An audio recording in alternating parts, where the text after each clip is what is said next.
Welcome बच्चों। हमारा chapter चल रहा है मैट्रिक्स, ठीक है, जिसका अन्य क्वेश्चन है मैट्राइसेस। तो हमने इसमें अलग अलग चीज़ें देखी हुई, यानी खुद मैट्रिक्स क्या होता है, उसका डिटर्मिनेंट क्या होता है, उसके अलग अलग टाइप्स क्या होते हैं, माइनर्स, कोफैक्टर मैट्रिक्स, फिर एडजॉइंट मैट्रिक्स, ठीक है, ये सब चीज़ें हमने देखी हुई है। आइडेंटिटी मैट्रिक्स क्या है, ये सब चीज़ें देखी। फिर लास्ट टाइम में हमने ये भी देखा कि मैट्रिक्स का इन्वर्स कैसे निकालना, यानी इन्वर्स ऑफ मैट्रिक्स क्या होता, फिर उसको किस तरह से निकालना। तो वहाँ पे दो मेथड है हमारे पास में, एक ट्रांसफॉर्मेशन मेथड है और एक एडजॉइंट मेथड है, जिससे हम इन्वर्स निकाल सकते हैं। लेकिन हमने ट्रांसफॉर्मेशन मेथड हमारी होने की है, ठीक है, जिसमें रो ट्रांसफॉर्मेशन और कॉलम ट्रांसफॉर्मेशन आते हैं। लेकिन हमने एडजॉइंट मेथड से किस तरह से इन्वर्स निकालना वो हमने देखा हुआ है। तो लास्ट टाइम में जब हमारे पास में एक्सरसाइज 2.2 चल रही थी बच्चों, तो वहाँ पे हमने क्वेश्चन नंबर 5 में देखा था कि किस तरह से इन्वर्स निकाला जाता है एडजॉइंट मेथड से, ठीक है। और उसके बाद लास्ट क्वेश्चन था उसमें 6th क्वेश्चन, तो उसमें भी आपको क्या करना है कि इन्वर्स ही निकालना है, लेकिन वहाँ पे मेथड का नाम दिया गया नहीं है। तो मैं आपको सजेस्ट करूँगा कि आप वहाँ पर कौन से मेथड से निकालना, जो हमने 5th क्वेश्चन में किया था एडजॉइंट मेथड से। एडजॉइंट मेथड में थोड़ा सा हो सकता है कि स्टेप्स या फिर लाइंस ज़्यादा लगे आपको, ठीक है, लेकिन वो आपको ईजी होंगी। इन्वर्शन मेथड, जो ट्रांसफॉर्मेशन मेथड है आपके, वो भी ईजी है, कोई हरकत नहीं है, लेकिन वहाँ पे हर किसी बच्चे का अलग अलग सोच हो सकती है। इसमें बराबर आप फार्मूला वाइज जा सकते हैं, स्टेप वाइज जा सकते हैं। ट्रांसफॉर्मेशन में थोड़ी सी दिक्कत आपको होंगी, लेकिन हम वो दिक्कत को भी निकाल देंगे हम जब उसको पढ़ेंगे। दो तरह के ट्रांसफॉर्मेशन मैंने कहा, रो ट्रांसफॉर्मेशन और कॉलम ट्रांसफॉर्मेशन, हम उसको प्रैक्टिकली देखने वाले हैं। हम एक दो वीडियो के बाद में हम उसको देखेंगे, ठीक है। अब हमारे पास में जो हेडिंग है वो हेडिंग देखिए आप जरा सा, क्या हेडिंग है, एप्लीकेशन ऑफ मैट्रिक्स। क्या नजर आ रहा है यहाँ पर आपको, एप्लीकेशन ऑफ मैट्रिक्स, यस, यानी मैट्रिक्स का इस्तेमाल हम किस लिए करेंगे, क्या करने के लिए कर सकते हैं उसको इस्तेमाल में। यहाँ पे हेडिंग डाली हुई है, टू सॉल्व लीनियर इक्वेशंस, ठीक है। बच्चों अगर देखा जाए तो हमारे पास 9 क्लास 10 क्लास से लेकर हम लीनियर इक्वेशन को सॉल्व करते हैं, अलग अलग मेथड्स वहाँ पे हम देख चुके हैं, ठीक है। अब इन्हीं लीनियर इक्वेशंस को सॉल्व करने के लिए हम किसका इस्तेमाल करने वाले, मैट्रिक्स का इस्तेमाल करने वाले। अब देखते हैं किस तरह से।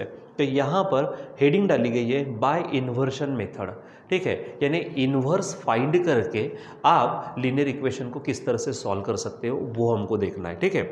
और एक मेथड है वहाँ पे रिडक्शन मेथड, ठीक है, तो वो भी हम लेटर ऑन देखने वाले हैं, ठीक। चलो इन्वर्शन मेथड्स के पॉइंट ध्यान दो। तो यहाँ पे सबसे पहले आप क्या करेंगे, गिवन इक्वेशंस लिखेंगे, ठीक है।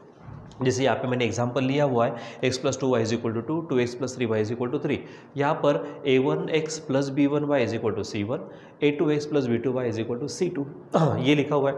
तो यहाँ पर a1 b1 a2 b2 these are the coefficients, आप इसको क्या कहते हैं, कोएफिशिएंट। जैसे यहाँ पर कोएफिशिएंट कुछ नहीं है, यानी 1 है, यहाँ पर 2 है, यहाँ 2 है, यहाँ पर 3 है, तो वो। उसके बाद c1 c2 ये हमारे कॉन्स्टेंट्स है, ठीक है, जैसे यहाँ पर कॉन्स्टेंट है 2 और 3, ठीक है। उसके बाद में x और y, देखो दो इक्वेशन दिए, दोनों में 2 वेरिएबल इक्वेशन है, आपको 3 वेरिएबल इक्वेशन भी दिए जा सकते हैं, कोई बात नहीं उसमें, ठीक है। तो आपको सबसे पहले क्या करना है, matrix form of given equations लिखना है। तो उसमें करेंगे क्या, पहला जो मैट्रिक्स होगा वो मैट्रिक्स ऑफ कोएफिशिएंट्स होगा। कैसा, देखो पहले इक्वेशन में देखो a1 b1 लिखा हमने, फिर a2 b2 लिखा हमने, तो ये मैट्रिक्स है कौन सा, मैट्रिक्स ऑफ कोएफिशिएंट, इनटू दूसरा लिखेंगे जिसमें वेरिएबल, तो यहाँ पे वेरिएबल x है y है, x है y है, यहाँ लिखेंगे आप उसको वर्टिकल लिखना, ध्यान में रखना, इसको कोएफिशिएंट को, इसके कोएफिशिएंट हॉरिजॉन्टल फिर हॉरिजॉन्टल, लेकिन इसको लिखते समय वर्टिकल, ठीक है। इसको कहेंगे मैट्रिक्स ऑफ वेरिएबल्स, ये मैट्रिक्स ऑफ कोएफिशिएंट, जिसमें कोएफिशिएंट है, जिसमें वेरिएबल है, वो मैट्रिक्स ऑफ क्या है, अपना वेरिएबल्स। और तीसरा जो है वो c1 c2 है, उसको कहेंगे हम मैट्रिक्स ऑफ कॉन्स्टेंट्स, ठीक है। अब मैं इनको क्या करता हूँ, नाम दे देता हूँ। तो मैट्रिक्स ऑफ कोएफिशिएंट को लेट हमने नाम दिया a, मैट्रिक्स ऑफ वेरिएबल को नाम दिया समझो x है, और मैट्रिक्स ऑफ कोई कांस्टेंट है उसको नाम दिया अगर हमने b। तो इसके जगह पे हम क्या पुट करेंगे a, इसके जगह पे हम क्या पुट करेंगे x, और इसके जगह पे हम क्या पुट करेंगे b, यानी एक आपको इक्वेशन मिल जाएगा ax = b। बट यहाँ पर a, x और b ये हमारे मैट्राइसेस है, ठीक है।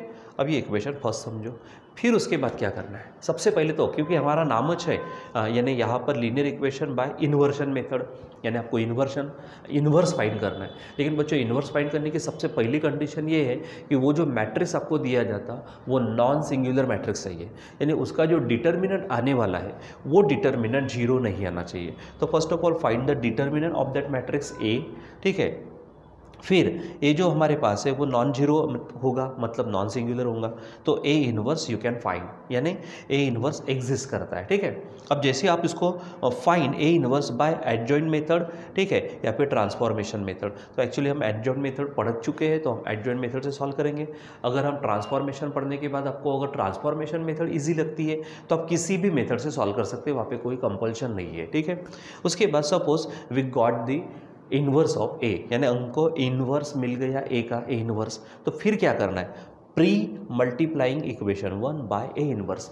अब यहाँ पे देखो मल्टीप्लाइंग बाय तो हमने सुना है, प्री का मतलब क्या, पहले, ठीक है। तो प्री मल्टीप्लाइंग इक्वेशन 1, तो ये जो इक्वेशन 1 है इसको आप स्टार्टिंग में पहले किससे मल्टीप्लाई करेंगे, ए इन्वर्स से। इस तरह से देखो A x is equal to B है, तो ए एक्स के पहले ए इन्वर्स, उधर बी के पहले ए इन्वर्स आ जाएगा, ठीक है।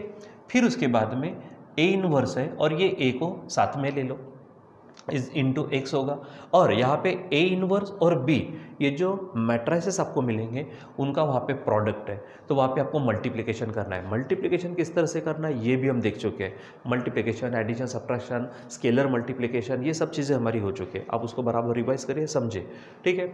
और ये ध्यान में रखो ए इनवर्स और ए, मैंने ये भी लिख के दिया है, 2 दिन पहले की बात है, ठीक है। तो ए इंटू ए इनवर्स बोलो या फिर ए इनवर्स इंटू ए बोलो, उसका मतलब क्या होता है, आई होता है, ठीक है। और इधर में मल्टीप्लिकेशन सॉल्व करते जाइए आप। और आई के साथ, आई यानी क्या है, आइडेंटिटी मैट्रिक्स है, ध्यान में रखो, आई आइडेंटिटी मैट्रिक्स है। आइडेंटिटी मैट्रिक्स का अगर किसी भी मैट्रिक्स के साथ में मल्टीप्लिकेशन लिया जाए तो वही मैट्रिक्स आता है, यानी I X is equal to X, I Y is equal to Y, I B is equal to B, ये ध्यान में रखो। और इधर सॉल्व करते करते जो भी आएंगे, फिर एक्स जो मैट्रिक्स था कौन सा था, एक्स मैट्रिक्स ऑफ वेरिएबल, यानी एक्स और वाई यहाँ पे आप पुट कर दो और सामने भी आपको कुछ ना कुछ मिलेगा, ठीक है। तो आप उसको रिस्पेक्टिवली क्या करना, कंपेयर करना। जैसे ऊपर में ये जो एलिमेंट मिलेगा, नीचे में एलिमेंट, तो एक्स इज इक्वल टू ऊपर वाला, वाई इज इक्वल टू नीचे वाला। इस प्रकार से एक्स और वाई की वैल्यूज हमको मिलेंगी। और बच्चों आपको मालूम है एक्स और वाई की वैल्यू मतलब वेरिएबल की वैल्यू निकालना, मतलब हमारा इक्वेशन सॉल्व हो गया, ठीक है। तो इस तरह से हम करना है। अब हमारे पास ये देखो, ये पूरा का पूरा एक तरह से मैंने आपको पॉइंट्स भी प्रॉब्लम को सॉल्व जैसा करते वैसे बताए, यानी आप इसको बराबर उस तरह से सॉल्व करिए और उसके बाद प्रैक्टिस करिए। चलो अब इसको और अच्छे से समझने के लिए हम प्रैक्टिकली एक एग्जांपल यहाँ पर ले चुके हैं और इसको हम सॉल्व करते हैं, ठीक है। सो पहले क्वेश्चन देखिए, एक्सरसाइज 2.3 में फर्स्ट क्वेश्चन है, solve the following equations bye inversion method. देखो इन्वर्स निकालने के लिए 2 तरीके हैं, एक एडजॉइंट मेथड है और एक ट्रांसफॉर्मेशन मेथड है। तो मैं आपको सजेस्ट करूंगा कि आप एडजॉइंट मेथड से सॉल्व करिए, लेकिन ट्रांसफॉर्मेशन पढ़ लेने के बाद, रो ट्रांसफॉर्मेशन, कॉलम ट्रांसफॉर्मेशन पढ़ लेने के बाद अगर आपको ऐसा लगता है कि ट्रांसफॉर्मेशन मेथड सर इजी है, so you can go with that also, ठीक है। आप उसके साथ जा सकते हो, कोई हरकत नहीं है। लेकिन फिलहाल तो भी आप किससे जाइए, एडजॉइंट मेथड, और मुझे होप है कि आपको एडजॉइंट मेथड ही थोड़ी ज़्यादा ईजी होगी, ठीक है। तो चलो फर्स्ट ऑफ ऑल हमारे पास में इक्वेशंस लिखे गए हैं, x plus 2y is equal to 2, second है 2x plus 3y is equal to 3। तो अब हम इसको सॉल्व करना शुरू करते हैं। तो जैसे यहाँ से शुरू करते हैं, देखो पूरे पॉइंट में लिखे, पहले गिवन इक्वेशंस लिख दीजिए, गिवन इक्वेशंस, ठीक है। तो गिवन इक्वेशंस क्या है बच्चों, यहाँ पर x plus 2y is equal to 2, ये पहला हो गया। दूसरा इसी के नीचे लिखेंगे 2x plus 3y is equal to 3, ठीक। फिर उसके बाद में हेडिंग डाल दीजिए, matrix form of given equation, क्या बोलेंगे हम, जैसा वहाँ पर है वही करना है, बार बार करिए तो अपने आप को पॉइंट्स याद हो जाते हैं, ठीक है। तो matrix form of given equations का मैट्रिक्स फॉर्म, ठीक है। तो मैंने कहा था आपसे क्या है, पहला मैट्रिक्स ऑफ कोएफिशिएंट, तो कोएफिशिएंट यहाँ कुछ नहीं है, 1 है, 1 2 2 3, तो यहाँ पर आप लिखेंगे 1 2 2 3, ठीक है। इनटू दूसरा होता है मैट्रिक्स ऑफ वेरिएबल्स, तो एक्स और वाई है, तो एक्स ऊपर वाई नीचे वर्टिकली लिखना है, is equal to matrix of क्या है, कांस्टेंट C1 C2, यहाँ पर कौन है 2 और 3, ये आप लिख दीजिए, ठीक है। फिर उसके बाद मैं इनको नाम दे देता हूँ, ठीक है। तो लेट मैट्रिक्स ऑफ कोएफिशिएंट को नाम देते हैं हम A, यानी A इज इक्वल टू क्या बोलेंगे हम 1 2 2 3, जो दिया वो लिखो। इसको हम बोलेंगे कैपिटल X, यानी ये हो जाएगा X और Y, और ये होगा हमारा b, हम इसको नाम देंगे b, क्या है ये 2 3। देखो वैसा ही हम कर चुके हैं, और इसीलिए इसके जगह पे आप x रखो, ठीक है, सॉरी a रखो, इसके जगह पे x रखो आप, ठीक है, और सामने में आप रख देंगे b। This will be your equation first, ठीक है। अब आपको क्या करना है, यहाँ से शुरू करना है, और यही सबसे बड़ी बात है, ए इन्वर्स निकालना है, लेकिन उसके पहले उसका डिटर्मिनेंट चेक करो, ठीक है। यानी क्या बोलेंगे, नाउ डिटर्मिनेंट ऑफ ए। तो देखो ये आपका ए ये है, तो उसका डिटर्मिनेंट 1 2 2 3, इसका डिटर्मिनेंट हम चेक करेंगे। तो सॉल्व करो, तो क्या होगा 1 3 ज़ा 1 इंटू 3 माइनस 2 इंटू 2, मतलब 3 माइनस 2 इज इक्वल टू क्या आएगा बच्चों, यहाँ पर 2 नहीं 2 2 ज़ा 4 होगा यहाँ पर, तो यहाँ पर आ जाएगा -1, और ये -1 नॉट इक्वल टू 0 है, ठीक है। इसका मतलब ए इनवर्स एग्जिस्ट करता है, ठीक है। So we write here A inverse exist, ठीक है। ए इनवर्स क्या होता है, एग्जिस्ट होता है, ठीक है। फिर उसके बाद एडजॉइंट मेथड से, वो ध्यान में रखना पड़ेगा आपको, एडजॉइंट मेथड से इनवर्स निकालने के लिए अभी हमने ये चेक कर लिया कि हम इनवर्स निकाल सकते हैं। अब हम क्या करेंगे, कोफैक्टर मैट्रिक्स, फिर एडजॉइंट मैट्रिक्स और ए इनवर्स निकालेंगे, ठीक है।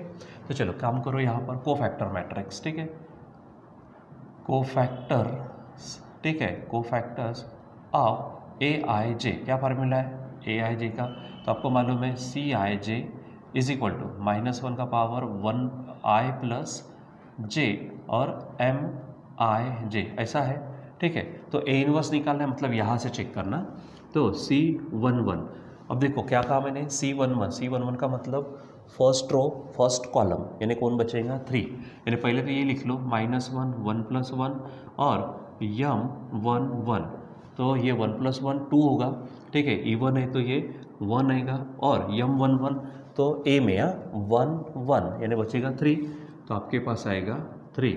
दूसरा है C12, ये फटाफट करो क्योंकि ये ऑलरेडी हमारा हो चुका है, m12 आई के जगह पे 1 और जे के जगह पे 2, तो ये 3 होगा प्लस में, ठीक है। तो यहाँ पर आंसर होगा माइनस, और m12 का मतलब क्या है, first row and second column, first row second column में कौन मिलेगा आपको 2, तो आंसर होगा -2, ठीक है। चलो अब 2 1, यहाँ पर होगा -1, यहाँ पर 2 + 1 m21, ठीक है। अब इसका मतलब फिर से -1 इंटू m21 का मतलब क्या है, 2, देखो पहला 2 यानी रो, तो रो को हटा दो, ठीक है, और 1 यानी ये कॉलम होगा, इसको हटा देंगे आप तो बचेगा 2, तो ये 2 लिखिए, -2 देगा आपको, ठीक है। चलो और एक लास्ट है 2 2, तो चलो बोलो -1 2 + 2 इंटू m22, ठीक है।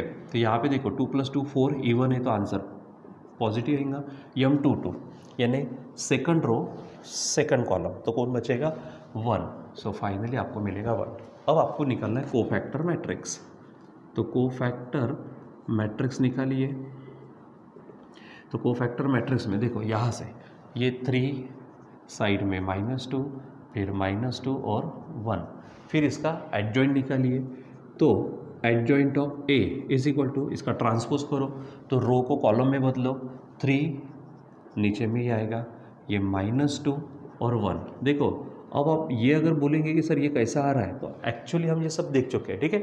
अब आपको क्या करना है, इनवर्स निकालना है, तो A inverse is equal to क्या फार्मूला है, 1 डिटर्मिनेंट ऑफ ए और एडजॉइंट ऑफ ए, ठीक है। सॉल्व करो तो क्या होगा 1 डिटर्मिनेंट ऑफ ए कितना आया हुआ है, ये है -1, या लिखते -1, और यहाँ पर एडजॉइंट देखो क्या है 3 -2 -2 1, ठीक है। अब देखो 1/1 1 ही होगा, ये माइनस है तो सबके साइन चेंज कर दो, यानी फाइनली यहाँ पर आपको क्या हो जाएगा ये, तो ये -3 -2 का +2 -2 का +2 और ये -1, ठीक है। अब आपको ए इनवर्स मिल गया, ठीक। फिर ए इनवर्स मिल गया, find A inverse by adjoint method और ट्रांसफॉर्मेशन, हमने एडजॉइंट से निकाला। अब क्या करना है, pre multiplying equation 1 by A inverse, heading डालेंगे यहाँ पर, हम क्या बोलेंगे, प्री मल्टीप्लाइंग इक्वेशन 1, ठीक है। इक्वेशन कौन सा लेना है यहाँ पर आपको, 1 बाय ए इनवर्स, ठीक है। अब देखो ये इक्वेशन 1 है, इसके पहले में जैसे यहाँ पर किया वैसा ए इनवर्स से मल्टीप्लाई करो, तो क्या होगा, A inverse into A x is equal to A inverse into B, ठीक है। चलो अब काम करो, तो इसको साइड में करो, ए इनवर्स, ठीक है, साथ में कौन ले लो, इसके ए ले लो आप, ठीक है, और एक्स को साइड में। अब ए इन्वर्स क्या है वो देखो, तो ए इन्वर्स ये आया है -3 2 2 -1, ठीक है, इनटू बी क्या है, तो बी यहाँ से चेक करना पड़ेगा, ये है आपके पास में बी 2 और 3 2 3, ठीक है। अब इसको सॉल्व करते जाइए, तो ए इन्वर्स इंटू ए ये बनेगा आपका आई, यहाँ पर एक्स है, ठीक है, और बच्चों यहाँ पर मल्टीप्लाई करना है, ठीक है।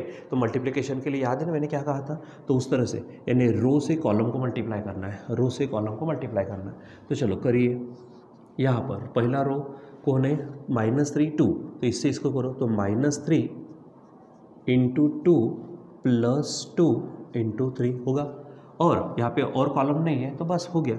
अब नीचे में 2 -1 से फिर से करो, तो 2 इंटू 2, ठीक है, -1 इंटू ये होगा 3, ठीक है। चलो अब सॉल्व करो, तो i इंटू एक्स क्या हो जाएगा बच्चों, इसको थोड़ा सा आगे सॉल्व कर लेते पहले, देखो, तो -3 2 ज़ा -6 और 2 3 ज़ा 6, ठीक है, ये 2 2 ज़ा 4 और 1 3 ज़ा 3, लेकिन माइनस, ठीक है। अब इसको और थोड़ा सा सॉल्व कर लीजिए, ठीक है, तो यहाँ पर आपको मिलेगा, देखो -6 और ये करेंगे तो 0, 4 में से अगर ये गया तो 1, ठीक है। और अब फाइनली i इंटू एक्स, मैंने कहा था i इंटू एक्स आपको क्या देगा, x, यानी ये x इज इक्वल टू क्या मिल गया, 0 और 1। अब फाइनली x की जगह पे क्या रखेंगे हम, देखो ये, ठीक है, यहाँ पर matrix of x and y, ठीक है, इज इक्वल टू यहाँ पर है 0 और 1, और आप इसको कंपेयर करो, तो x के जगह पे कौन आया है, 0, ठीक है, और y की जगह पे बच्चों कौन आया है, 1, और ये इस तरह से आपका इक्वेशन सॉल्व हो गया। यानी आपके, आप इसको चेक भी कर सकते हो, x इज इक्वल टू 0, अगर यहाँ पे 0 रखा तो 2y है और y की वैल्यू 1 है, तो 2 1 ज़ा 2 आ गया। यहाँ पर देखो 2 इंटू एक्स, एक्स तो 0 है, देखो ये गायब हो जाएगा, 3 इंटू 1 यानी 1 अगर डालेंगे तो 3 1 ज़ा 3, आंसर आ गया। यहाँ पे आप डायरेक्ट यहाँ पे चेक कर सकते हो, ठीक है। सो इस तरह से देखो पॉइंट वाइज इक्वेशन सॉल्व करते करते पॉइंट है, उसके बाद यहाँ से हमने फिर क्या किया, एक इक्वेशन यानी एक क्वेश्चन और सॉल्व किया। तो आप इस तरह से क्या कर सकते हो बच्चों, इसको सॉल्व कर सकते हो, इसको बराबर आप समझिए, ठीक है। अगर कोई प्रॉब्लम रहती है वीडियो को थोड़ा सा आगे पीछे करके देखिए, आपको हर एक चीज़ यहाँ पर मिल जाएंगे। तो इस तरह से एप्लीकेशन ऑफ मैट्रिक्स में इक्वेशन को सॉल्व करना, लीनियर इक्वेशन को बाय इन्वर्शन मेथड, एक रिडक्शन मेथड भी है, तो आप इसको सॉल्व करो। इसके ऊपर और हम क्या करेंगे, एग्जाम्पल ले सकते हैं, आप भी घर पे प्रैक्टिस करते रहिए और हम भी यहाँ पे आपको पढ़ाते रहेंगे, ठीक है। सो तब तक के लिए बच्चों बाय।